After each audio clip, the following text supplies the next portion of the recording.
കൗൺസിലിംഗിനിടെ പീഡനം, സൈക്കോളജിസ്റ്റ് അറസ്റ്റിൽ.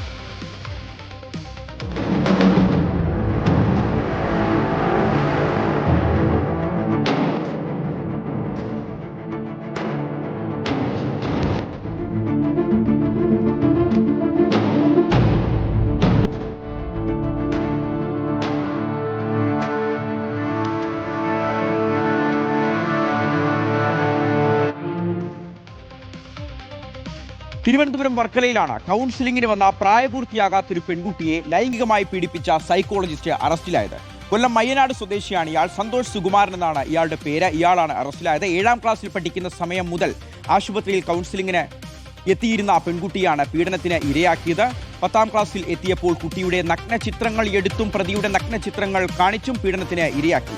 ഗോപാൽ ശീലാസനൽ വിവരങ്ങൾ നൽകും. ഗോപാൽ, ഈ കൗൺസിലർ എന്നുള്ള ഇയാളുടെ ഒരു പദവി, ഇയാളുടെ ഒരു സ്ഥാനം ഉപയോഗിച്ചുകൊണ്ടാണ് ഒന്നും അറിയാത്തൊരു കുഞ്ഞിനെ ഇയാൾ ദുരുപയോഗം ചെയ്ത. വർഷങ്ങളായി ഇയാൾ ഈ ക്രൂരത തുടർന്നുകൊണ്ടേയിരിക്കുകയായിരുന്നു. എങ്ങനെയാണ് ഇപ്പോൾ ഈ സംഭവം പുറത്തു വരുന്നത്?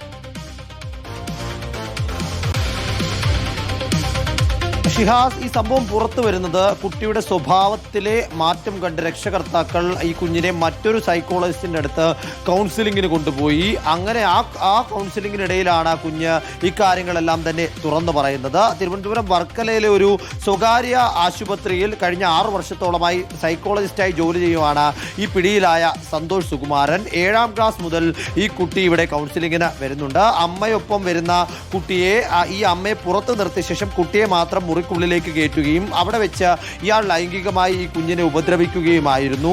പല നാളുകളായി, ഏകദേശം 3 വർഷക്കാലമായി പീഡനം നടന്നു വരുന്നു എന്നതാണ് കുട്ടിയുടെ കുടുംബം പറയുന്നത്. കുട്ടി 10ാം ക്ലാസ്സിലേക്ക് എത്തിയപ്പോൾ കുട്ടിയുടെ നഗ്നചിത്രങ്ങൾ ചിത്രീകരിക്കുകയും ഇയാളുടെ നഗ്നചിത്രങ്ങൾ ഈ കുട്ടിയെ കാണിച്ചും ഭീഷണിപ്പെടുത്തിയുമൊക്കെ കുഞ്ഞിനെ ഇയാൾ പതിവായി ലൈംഗികമായി ഉപദ്രവിച്ചു കൊണ്ടിരുന്നു. നേരത്തെ സൂചിപ്പിച്ചതുപോലെ തന്നെ കുഞ്ഞിന്റെ സ്വഭാവത്തിൽ കാര്യമായ മാറ്റമുണ്ടായപ്പോൾ ഇവർ ഇത് പരിശോധിക്കുകയും ഈ വലിയ ഒരു ഗുരുതര സ്വഭാവത്തിലുള്ള വെളിപ്പെടുത്തൽ കുഞ്ഞിന്റെ ഭാഗത്ത് നിന്ന് ഉണ്ടാവുകയുമായിരുന്നു. തുടർന്ന് ഈ കുട്ടിയെ ഈ കൗൺസിലിങ്ങിന് അയക്കുന്നത് കുടുംബം നിർത്തി. അപ്പോഴും ഈ സന്തോഷ് സുകുമാരൻ ഈ കുഞ്ഞിനെ വിടാൻ തയ്യാറല്ലായിരുന്നു എന്നതാണ് ഏറ്റവും സവിശേഷമായ കാര്യം.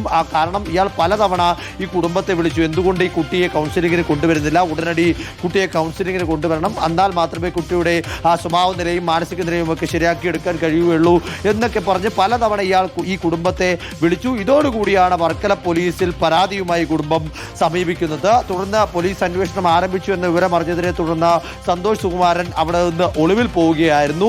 പോലീസ് ടവർ ലൊക്കേഷൻ കേന്ദ്രീകരിച്ച് നടത്തിയ അന്വേഷണത്തിൽ തിരുവനന്തപുരം പത്മനാഭസ്വാമി ക്ഷേത്രത്തിനടുത്തുള്ള ഒരു ഹോം സ്റ്റേയിൽ ഇയാളുണ്ട് എന്ന വിവരം ലഭിച്ചു. തുടർന്ന് ഇന്ന് വൈകുന്നേരത്തോടു കൂടി ഇയാളെ കസ്റ്റഡിയിലെടുത്ത് ഇപ്പോൾ അറസ്റ്റ് രേഖപ്പെടുത്തി ശേഷം കോടതിയിൽ ഹാജരാക്കി റിമാൻഡ് ചെയ്തു എന്നാണ് ഷിഹാസ് അറിയാൻ സാധിച്ചത്. ശരി, ഗോപാൽ ശീലാസനലാണ് ഈ വാർത്തയുടെ വിവരങ്ങൾ നൽകിയത്. കുഞ്ഞുങ്ങളോടാണ് ക്രൂരത കാണിച്ചത്. സൈക്കോളജിസ്റ്റാണ് ഇപ്പോൾ പിടിയിലായിരിക്കുന്നത്. വർഷങ്ങളായി ഇയാൾ ഈ ചെയ്ത്ത് ഒരു ചെറിയൊരു പ്രായം മാത്രമുള്ള ആ കുഞ്ഞിനോട് ചെയ്യുന്നുണ്ടായിരുന്നു. വിശ്വാസം കൊണ്ടായിരിക്കാം ഈ മാതാപിതാക്കൾ ഈ കൗൺസിലറുടെ അടുത്ത് ആ കുഞ്ഞിനെ ഒറ്റയ്ക്കാക്കി പോയത്. പക്ഷേ എപ്പോഴും കുഞ്ഞുങ്ങളുടെ ഒരു ചികിത്സ ആയിക്കോട്ടെ, എന്തൊരാവശ്യമായിക്കോട്ടെ, അത് മറ്റൊരു വ്യക്തിയുടെ അടുക്കൽ കുഞ്ഞുങ്ങളെ ഏൽപ്പിക്കുന്ന സമയത്ത് മാതാപിതാക്കളുടെ ഒരു സാന്നിധ്യം അവിടെ ഉണ്ടാവണം എന്നുള്ളത് കൂടി ഈ ഒരു സംഭവത്തിലൂടെ കൂടുതൽ വ്യക്തമാവുകയാണ്.